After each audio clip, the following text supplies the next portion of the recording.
In the last few years, the global supply chain has been hit hard by not only the recent pandemic, but also by the trade wars between the US and China. With the relatively extreme ways that China has been dealing with these issues, many countries have realized the economic risks in relying on China as time goes on. As such, numerous foreign companies have been pulling out of China, going instead to other developing countries such as Vietnam, India, and Thailand. On January 12th, Canon, another large company, announced that they will be shutting down their factory in Zhuhai, China. This was apparently caused by heavy operational difficulties due to the prolonged outbreaks of COVID-19, which undoubtedly raised concerns from many Chinese citizens. As one of the earliest companies to have entered the Chinese manufacturing market, the Zhuhai branch has been in operation since 1990, having lasted 32 years.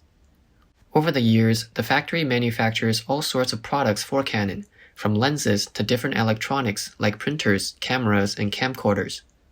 It is worth mentioning that in 2013, this factory was recently upgraded with an investment of 1.5 billion yuan, increasing its production capacity by twofold. At the time, it was one of Canon's largest overseas factories, employing over 10,000 employees and able to produce up to 20 million cameras a year. According to industry insiders, there are potentially three main reasons as to why Canon withdrew from China. First was the rapid improvement of cell phone cameras. Current flagship devices like recent iPhones have been comparable to some entry-level cameras, quickly decreasing the demand for the beginner-friendly devices. Second, due to restrictions created in response to the COVID pandemic, many Chinese supply chains have been cut off, resulting in unreliable delivery of parts and components, which would spell difficulties for Canon. Finally, this withdrawal could also be influenced by the Japanese government's plan to withdraw enterprises from China. In 2020, the Japanese government began introducing a subsidy policy that compensated companies that withdrew from China. Soon after, 87 companies left China, with 57 of them returning to Japan, and the other companies moving to Southeast Asia instead. Among them included companies such as Olympus, Mitsubishi, Toshiba, Panasonic, Sony, and Nikon, all of whom left China. As of now, 1,670 applications have been submitted, amounting to $16.57 billion in subsidies. On January 17th, Radio Free Asia reported that Professor Yang Haiying of Shizuoka University in Japan said that it was a general trend for Japanese companies to leave China. She claims that some of Canon's technologies have been used by China to monitor civilians and have even been used in Xinjiang, Inner Mongolia, and other regions to find and suppress local dissidents. As such, it was under pressure by both the US as well as Japan to withdraw. Once combined with additional economic pressures, it only made sense for a company like Canon to withdraw. In another interview, Hebei scholar Sun Qiang noted that it is not just Japan that has been withdrawing from China. Since the pandemic, many other countries and foreign companies have also been shutting down factories across China, all due to the current economic and political situation. For example, in 2019, Samsung completely closed their last smartphone factory in China, moving its production lines to Vietnam. A few months later, Samsung also proceeded to close their last TV and computer factories in Tianjin and Suzhou respectively. Finally, Samsung had even closed down their shipyard as recently as 2021. The withdrawals of labor-intensive industries such as footwear and apparel have been especially noticeable, as labor costs and trade tariffs in China have been on the rise, making other Southeast Asian countries a much better place to manufacture products. Since China's entrance into the WTO in 2001, China's footwear industry has been exporting billions of pairs worldwide annually for the last 2 decades, taking advantage of their low labor costs. As such, the value of China's footwear exports has continued to increase from around $10 billion in 2001 to $56.25 billion by 2014. However, since then, it has gradually been on the decline since its peak. The main reason behind this change has to do with what we mentioned earlier.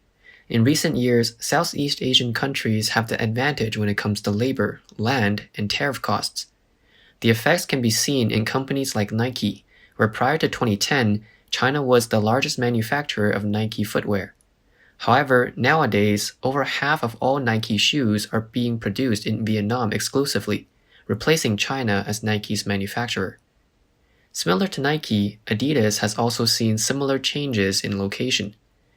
Once again, in 2013, Vietnam had taken China's spot as the largest producer of Adidas shoes. In that year, Vietnam produced 35% of all Adidas footwear, while China accounted for around 31%. By 2020, the gap has further increased, with 42% now being attributed to Vietnam and only 15% being produced in China. This is also seen in the textile and fashion industry, with similar Southeast Asian countries replacing China as their top manufacturers.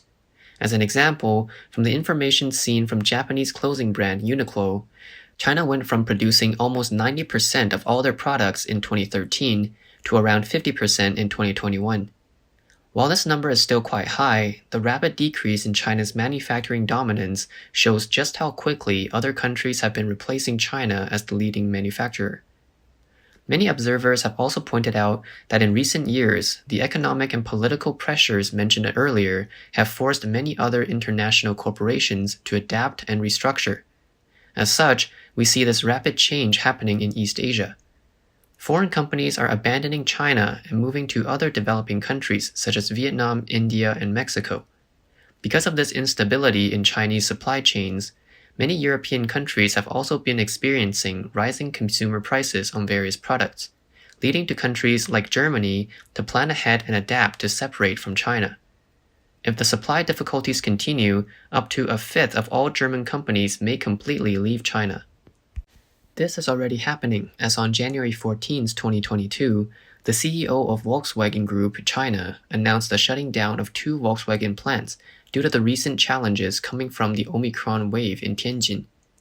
One of the manufacturing plants, the Fall Volkswagen Tianjin plant, produced both Fall Volkswagen and Audi Q3 models of up to 300,000 models annually and opened just recently in 2018.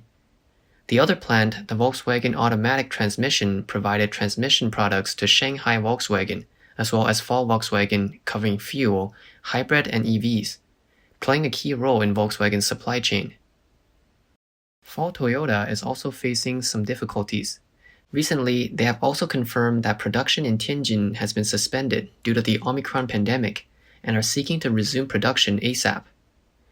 Official figures have also shown that Fall Toyota's cumulative sales were at around 860,000 units in 2021, which was an 8% increase over the previous year.